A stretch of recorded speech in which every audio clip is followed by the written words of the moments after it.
Last week, the Twittersphere was all agog when the Consumer Product Safety Council announced that it wished to ban gas stoves, which are in 40% of all American households.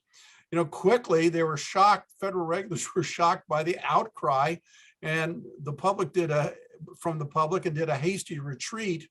And even the media was accusing Republicans of playing identity politics with gas stoves while insisting that nobody wants to ban gas stoves, and gas stoves are dangerous and should be banned. Of course, when you pull back the curtain on the other side of the stage, the Energy Department, where I used to work, has a proposal they published Wednesday that sets the first of their kind limits on energy consumption for stoves, drawing fear from the industry that the regulations could effectively end the use of the products altogether.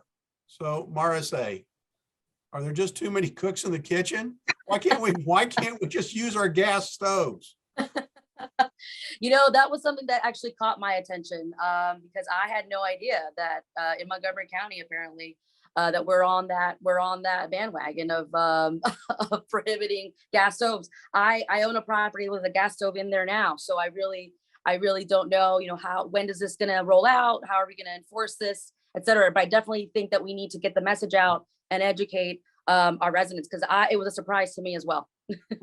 Well, what's wrong with them? That's what I don't understand. Every cook will tell you that they love it because they can modulate the heat. They can cook better.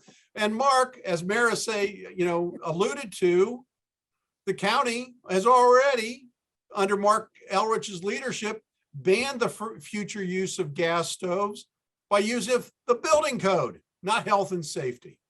So this is a great example. I mean, if we're going to have a conversation, and again, if this is climate change driven, and we haven't been quite clear about that, but there is certainly a subtext to that, since I'm not sure about the health and safety data that is also being referenced. Then we ought to have that forthright conversation rather than about this is why we're making the change, and is this a change that makes sense, and what are the trade-offs?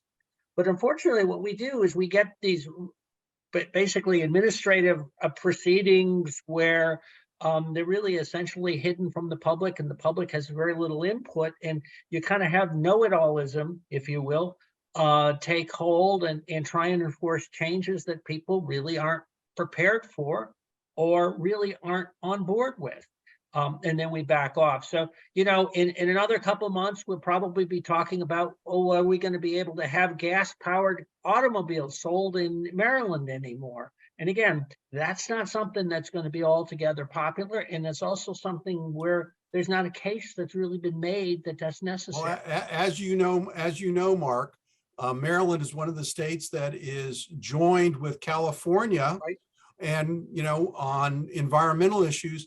And so when California banned the use of gas-powered automobiles, I think it's in 2040, then Maryland is, unless the governor and the General Assembly goes a different direction, that's the same road we're going down. Absolutely.